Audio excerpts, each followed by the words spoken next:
Shalom and welcome to another in our series of podcasts from Temple Beth Am, a dynamic center for conservative Judaism in Los Angeles. Sometimes worlds collide in a really remarkable and unpredictable way. Last year at some point, I saw an advertisement somewhere, some digital advertisement, for a program at UCLA Hillel that was basically going to be displaying a photo essay of pictures that are taken with and about the Abuyadaya Jewish community in Uganda, a community that I have come to be interested in just in general as someone who is interested in the story of the Jewish people, and particularly since coming to Los Angeles because I was aware that Ziegler, the local rabbinical school, had trained Rabbi Gershon Sizomu, who was and now still is the rabbi of that community in Uganda. And I knew there was a close connection or a growing connection between the Los Angeles Jewish community and the Ugandan Jewish community. And so I would have been interested in going to this event just by seeing that. But then I saw who it was with and by. It was with and by Professor Peter DeCherney of the University of Pennsylvania, a name I had not seen and thought of that much in the intervening 34 years since probably the last time he drove me to high school from our neighborhood in Woodbridge, Connecticut. And he was my ride to high school my 10th and 11th grade year. Professor DeCherney's younger brother Alec and I were the same grade. He was a year ahead. Alec was my dearest, maybe my only friend in elementary school. And we were 9 houses away from each other in our little neighborhood in Woodbridge, Connecticut, and then there had been no contact. Occasionally, I would see some things that Peter had done on Facebook, but I had no idea of his deep interest in this community, nor that his career, which we'll tell you about at the University of Pennsylvania, had also morphed into this artistic project in capturing the faces, the beauty, the culture of the Jewish communities of Africa. And so when I went to that event last year, he and I started discussing maybe we could bring him back for an event at Temple Beth Am. And Temple Beth Am also has connections to the community because Daphne, who's with us, is a member of our community. Her husband, Samson, is a student at Ziegler. Daphne is Rabbi Gershom's daughter, so she grew up in that community. And we thought it would be lovely for Peter to give an introduction to his work, to share a little bit about what he has explored in this part of Jewish life, and then to be in a conversation with Daphne about what life is actually like there. And coming full circle-ish, as many of you know, we have a synagogue trip every year. We go to interesting places where there's Jewish history and hopefully some interesting Jewish future. This coming year, we're going to Poland and to Prague and to Hungary. Some of you will be on the trip. And although it's not certain yet, we hope that the synagogue trip we take in 2026 will be to Africa. And we'll spend Shabbat with the Abuyadaya Jewish community in Uganda, and also Shabbat with the indigenous Jewish community in Kenya, and then see some wildlife and safari adventures in between. So there's a lot going on in this nexus, and it's really a wonderful full circle delight for me to invite to the Bima at Temple Beth Am, Professor Peter DeCherney of University of Pennsylvania, to explain everything about what you're about to be exposed to. And then after we do Havdalah, we're going to see 2 short videos about the work and the community. So Professor DeCherney, welcome.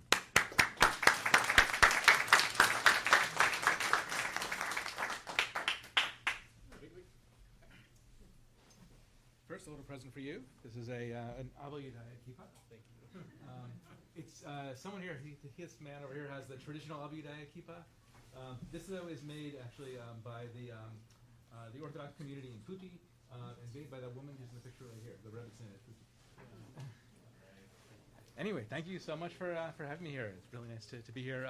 I have, although we haven't been in touch for a while, we are friends on social media, and so I've seen events and sermons and things from your community for a long time through social media. So it's great to be here in person. So in some ways, I'm the worst guest to have on Shabbat because I'm a filmmaker, a photographer. Usually, I'm better with my show and tell. You get to see a few photographs here.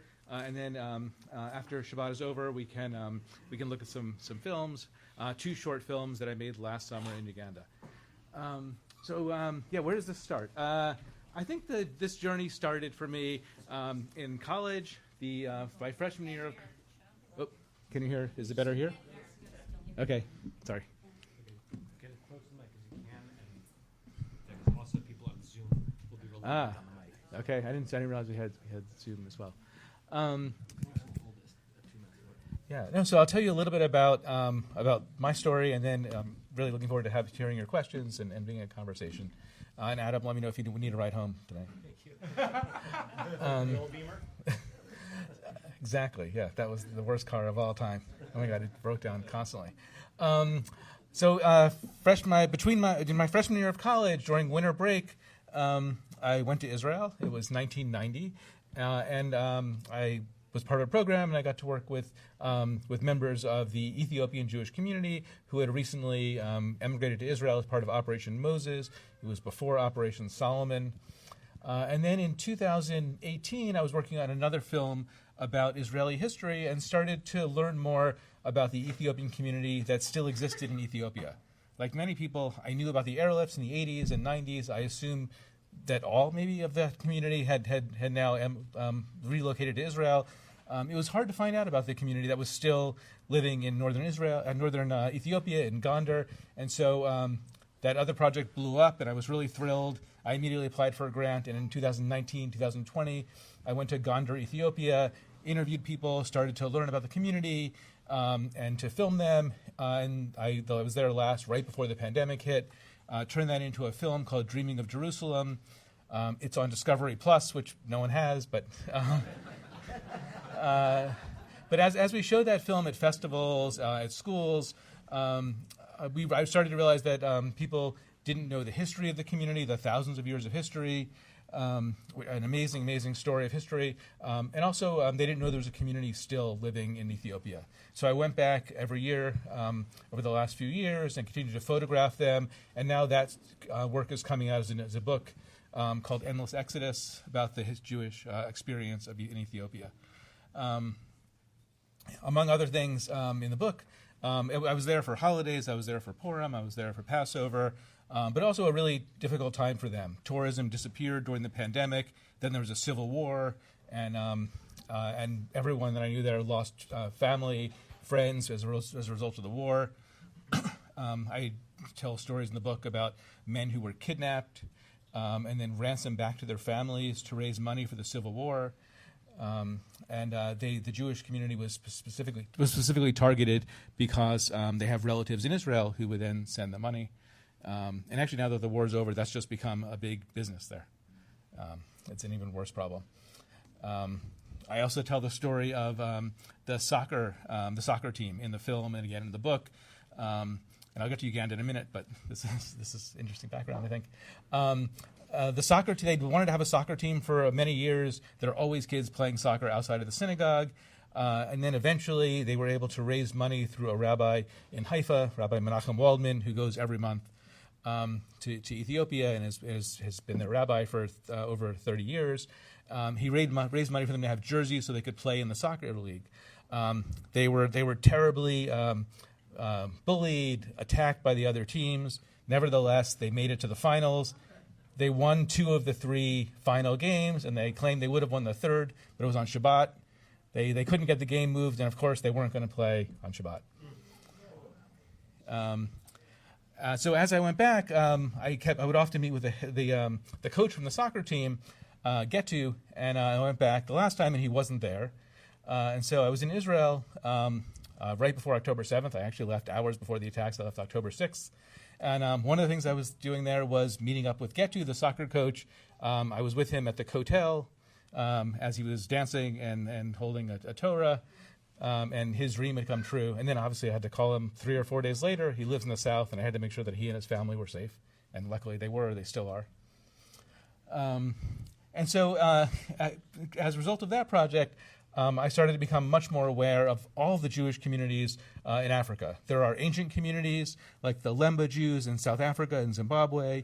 Like the Ethiopians, there are many, many emerging communities in Cote d'Ivoire, in Madagascar, in Cameroon, and others. The Ugandan community, though, has a unique story. And that made sense to start to go to Uganda next. I already had known I knew a lot of people who had been to Uganda. A lot of Americans go. Judith Gigliotti, who's here, has been going for decades and is a great supporter of the community. But also, like so many people, I met Daphna's father, Rabbi Gershom Suzomu. He comes to Philadelphia fairly regularly and just is a great advocate for the community. And so I contacted Rabbi Gershom, who's in the picture over here, and have been a couple times over the last few years. Another part of my story is I always bring students, and they support the photography projects, the film projects. We can talk about this later, but sometimes the stories about Jewish students encountering these communities they didn't know about that are very different from them, and non-Jewish students encountering them, even post-October 7th, has been sometimes more as interesting as the stories we tell on camera. So I'll just give you a very kind of thumbnail history of the Abuyadaya, and I can point to a few of the photographs here. So the Abuyadaya starts in 1919. A local ruler, Semi Kakangulu, decides to break with the British, who he'd been working with, to break from the missionaries, from Christianity, and to convert himself to Judaism. It's an anti-colonial move, and he starts a new community of Jews. Eventually, he starts to connect with other Jews from around the world. He learns more, and the community develops to around 8,000 people by the 1970s. Then in 1972, Idi Amin, the dictatorial president of Uganda, outlaws Judaism and other small religions, basically everything except Islam and Christianity. And so the Jewish population dwindles to just a few hundred. They're forced to convert. The Jews that continue to practice secretly in a cave. It's actually this cave right here. That's at the bottom of a ravine. And you'll see one of the films is about the cave. In the cave is J.J. Keck, Daphna's uncle. He was 11 at the time and remembers going. And in the film, we'll see him tell his story about going to the cave. So during Idi Amin's reign, you probably all know the story of Entebbe, right? A hijacked plane, hijacked by Germans and Palestinians, lands in Entebbe. The Israeli army, miraculously comes in, saves all of the hostages, only loses one member of the army, Yoni Netanyahu, and that becomes a really important moment for the small Jewish community that exists. And so once Idi Amin's gone, Keki and Rabbi Gershom and a third brother decide they're going to restart the Jewish community. And the Entebbe raid had been an important moment for them to help them to gain some more enthusiasm for what they were doing. They couldn't just restart it. The land that Kakangulu had occupied, where the synagogue was, now belonged to other communities. They took that back by force. And in Nabagoya Hill, they rebuilt the Moses Synagogue, which had existed there before Idi Amin. Now it's the Stern Synagogue, built on that same location. You can see a picture over here of just a Monday morning service at the synagogue. Any other pictures from their synagogue? No.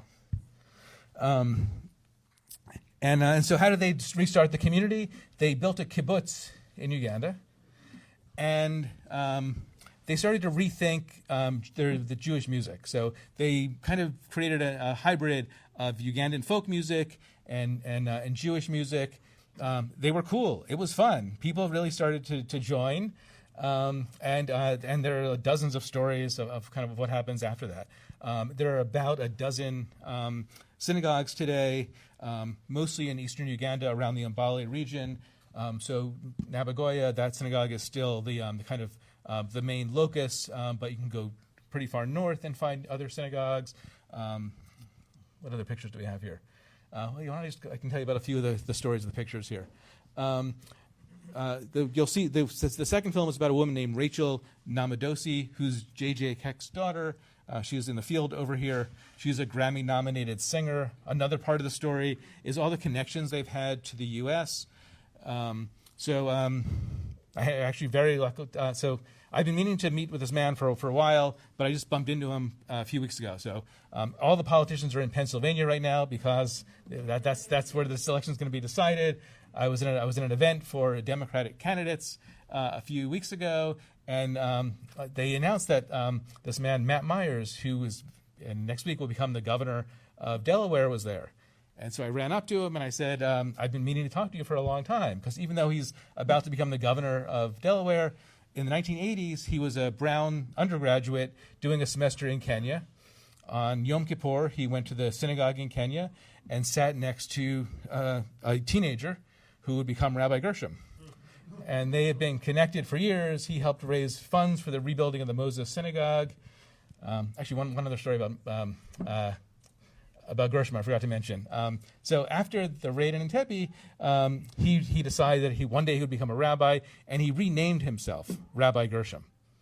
That became his name before he came to L.A. and actually became a rabbi.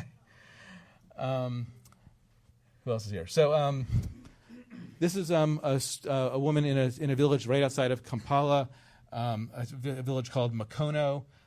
They're very recent converts.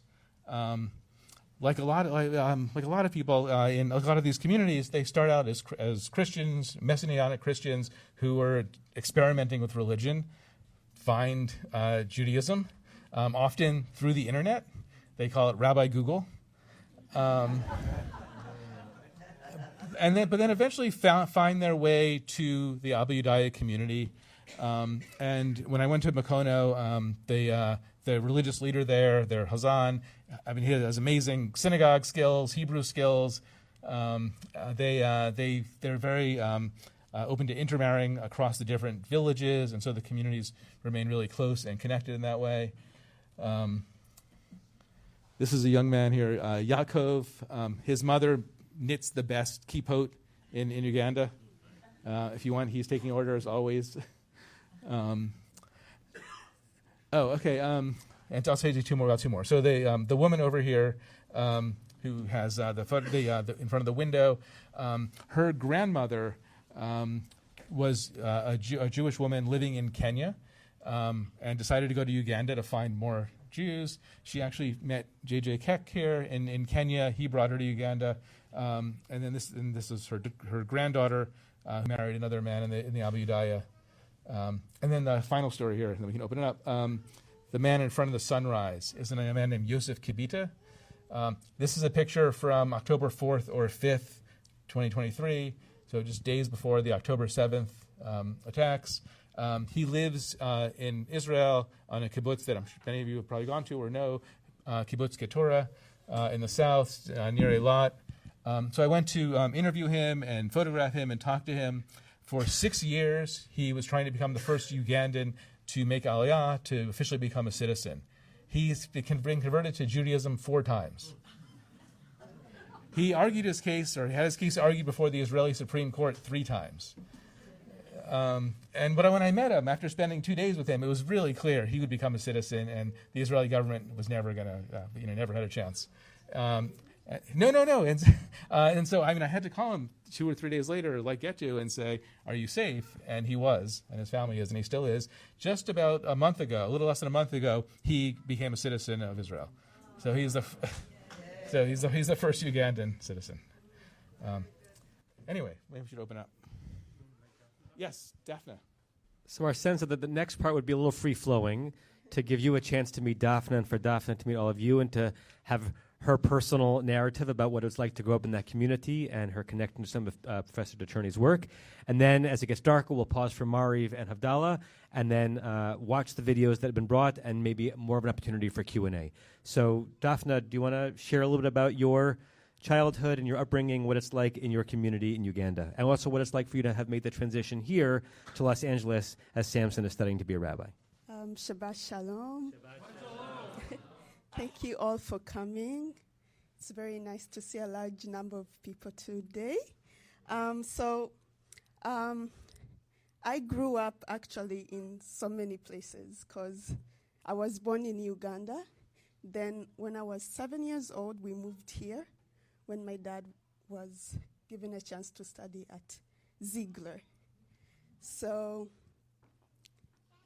I'll talk about my years here because that's when I start to remember. When I was 7, it was hard leaving Uganda and coming to the United States for the first time. Uganda generally, it's like a poor country There was no electricity, there was no running water. So leaving that environment and coming here was like a life-changing moment. And at the same time, it was hard because we had to learn how to do certain things. We had to learn how to use dishwashers, how to use microwaves, ovens. So it was a bit tricky, but with time we got adjusted. And that journey was actually very interesting because we got to learn. Sorry. So like we learned a lot, and then what my dad learned, he took it back to the community, and it grew from.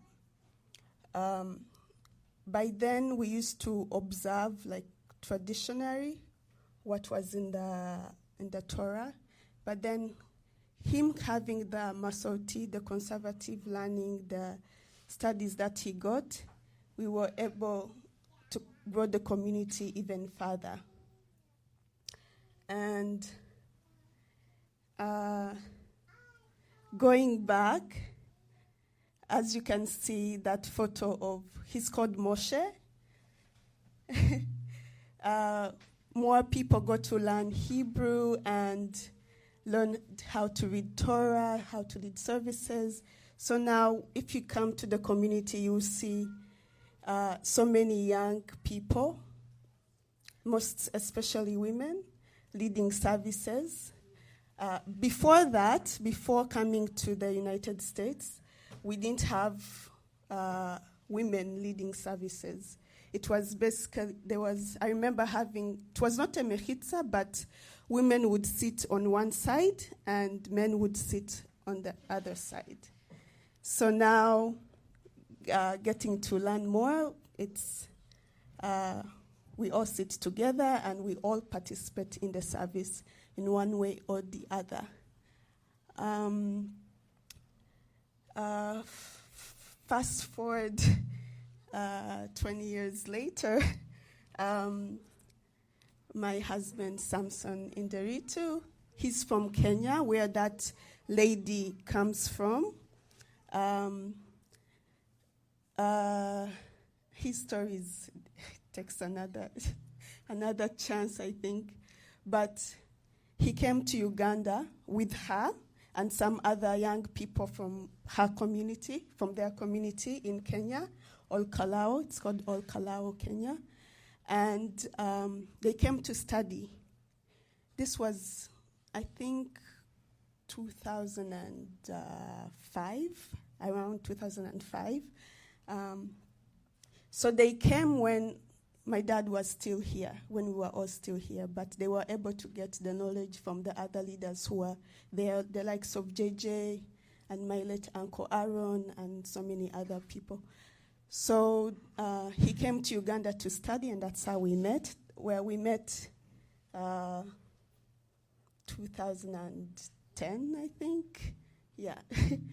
So he got inspired to be a leader, to become a leader, and he was among the people who would lead services and read Torah, and he got inspired to become a rabbi through that.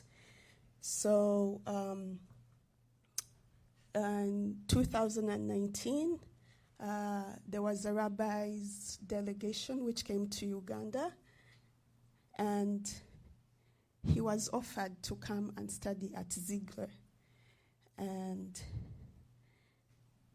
fast forward, here he is, and with me and our daughter Shira, and we're embarking on this rabbinical journey together, and we hope to take back this knowledge back to our communities, now Kenya and Uganda.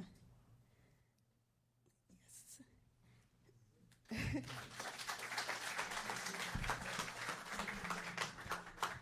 So in a second, we'll pause for a few questions before Mari. But I also want to note that we have a delegation here today from De Toledo High School in the West Valley, because one of the many things, and that you can tell us more about this than I know, their international studies program is that there is a group of students that go every year, every other year to, why don't one of you tell the story, because I'm going to mess it up. So what, some of you are about to go, right? You're going to Uganda soon? Come talk, tell us.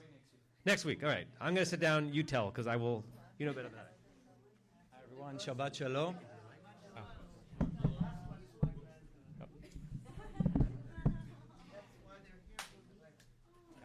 You're going to talk about the spirit. See you. Shabbat Shalom everyone.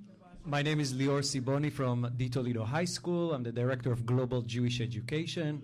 We have great opportunity to connect our students with schools, Jewish schools around the world. Of course, with Israel, exchange programs, Europe, South America. And we have this wonderful opportunity to connect with the Abuyadaya community in Uganda as part of our science program. We first went there 2 years ago, which was really a life-changing experience. That's where we also met Daphna and Rabbi Gershom, and the students will tell us what are we doing? What are we doing in Uganda? Hi, I'm Eleanor. My dad is Mark Samuel.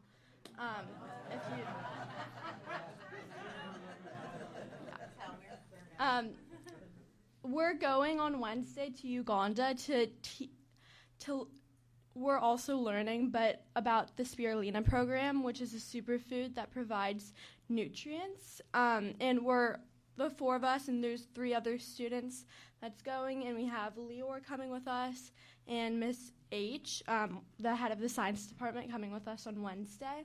And we are so excited to go and learn a lot about the Jewish community and how they live, and just learn a lot because, yes, we're coming with the spirulina, but we're learning more from them than they're going to learn from us. And we're really excited, and we cannot wait to come back and share all of our experiences with everyone here and anyone we meet.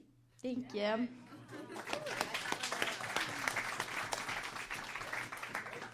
So really, what a wonderful opportunity for us. What a brilliant timing that our students are here. We have a total of 7 girls, courageous girls.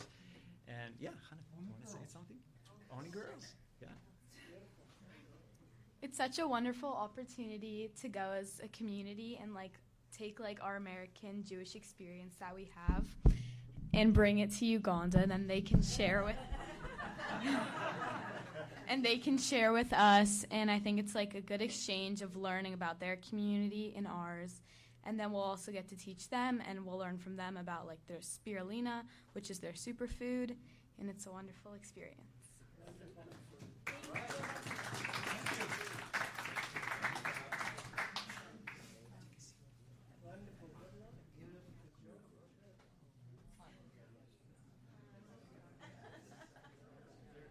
And it really was coincidental in timing. So sometimes providence is a real thing.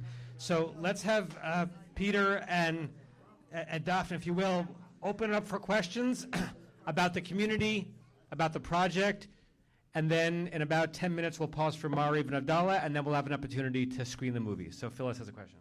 So spirulina, I have a question about spirulina. It's like a green algae-like stuff that's grown in a greenhouse.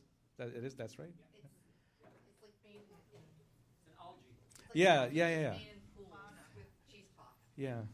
At the Semikakangulu Secondary School, they have a greenhouse where they What he said was that the DeCherney has built a greenhouse in the community to help nourish and cultivate the spirulina. We're going to repeat the questions on the mic because there are people watching on live stream and they won't be able to hear if it's just from the field. So, Phyllis, why did the... Yeah, well, why did... Do you want So in 1919, there were Christian missionaries who were in Africa, and they were using leaders to get converts. So they handed Semeka Kungulu the Bible, and the Bible had the Old Testament and the New Testament. So he read both, and he said the Torah spoke more to him, and he started observing what was in the Torah. Okay. She's asking if there is anti-Semitism in the community and what is the relationship with the community and our neighbors. So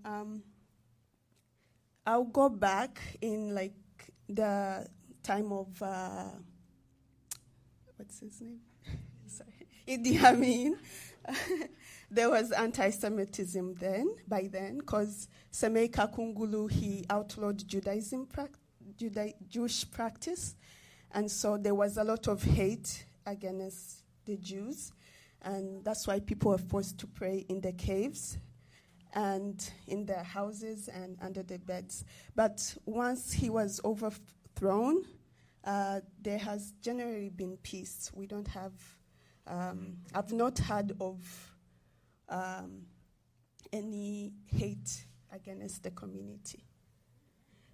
And I would add, my father was running for parliament, and he got votes from mostly the Muslims from the area, because the Jewish population is not so big to give him the votes. Oh, yes. And I also went to a Muslim school. And I was okay. And your school includes a lot of non-Jews. Some can go to high school. Oh, yes. The school contains all religious sects. Yes. Barry? How far back in time does Judaism go in Uganda, and is it a similar long history to Ethiopia? It goes, oh, sorry. He's asked how far along does Judaism come in, you said Africa? In Uganda, and compared to Ethiopia. So started in 1919, so that's over 100 years ago. Yes. Oh, and the relationship with Ethiopia, I would say it's different, because Ethiopia is, you know more about Ethiopia. So. So Ethiopia is an ancient tradition, an ancient community. The other ancient community in Africa is the Lemba, who are based in southern Africa, Zimbabwe, South Africa. There are actually DNA studies that place the Lemba historically in Yemen and the Middle East, and there are actually new studies from University College London. Hopefully, these will be able to be published that tell a much more nuanced story, but also confirm that. These communities have mostly been have very separate histories. They haven't connected much until very recently. But there's now a Sub-Saharan African Jewish Congress that has met twice, and hopefully there'll be a third meeting in Cameroon in the spring or summer. Her question is whether intermarriages affect the Jewish community. So I would say yes, because since we're few in numbers, and so some people are forced to marry outside of the religion. That's been a problem. Yeah. Okay. So what does Abuyadaya mean? Okay. So Abuyadaya means Jews, and it also means the people of Judah. In Luganda, Abuyadaya, it means the people of Judah.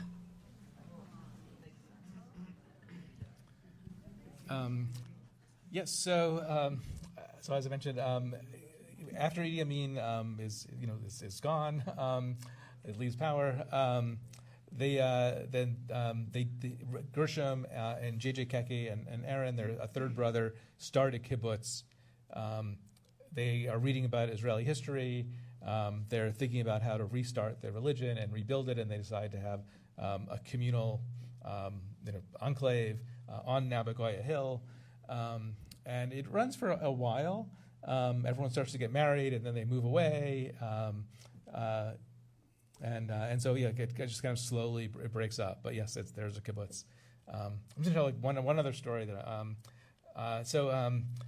A lot of Americans go to Uganda, and not a lot, but at many congregations. Part of it is because Daphna's father is such a great ambassador and travels around the U.S. and tells this story. But also, he was ordained in the U.S. He moved back to Uganda and started, as Daphna said, bring a lot of American-style Jewish practices to Uganda. When you meet other communities in Ethiopia, but even more so the Lemba in southern Africa, a lot of their practices look different, strange, sometimes even funny. They wear their talit when they're having dinner together. It's their traditional costume.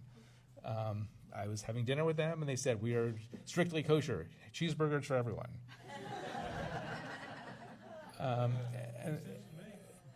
So the very next day, actually, I went to Mbale. I saw Gershom, and I asked him what he thought about the Lemba, and he said he came back from the U.S.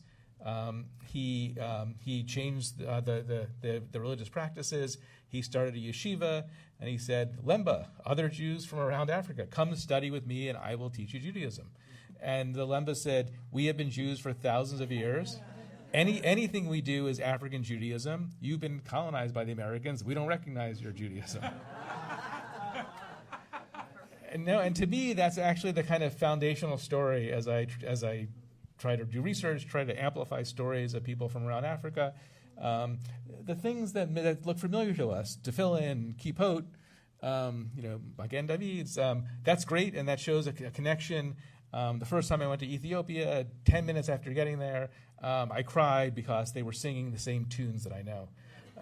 But it's actually a lot of the elements that look unfamiliar, the instruments and the music in Uganda, the kippot, that are also that are harder to see and take some time, but are actually the more important elements.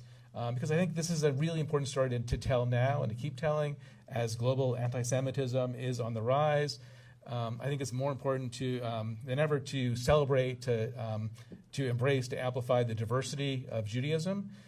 As I take students, it's really hard for non-Jewish students to learn that there are Black African Jews at all. It might be harder for the American students, the American Jewish students, to accept that and understand it and be open to it. You have been listening to another in our series of podcasts from Temple Beth Am, a dynamic center for conservative Judaism in Los Angeles. If you enjoy these podcasts, we invite you to write a review on the Apple Podcast site or wherever you get your podcasts. For more information about Temple Beth Am Los Angeles, go to tbala.org.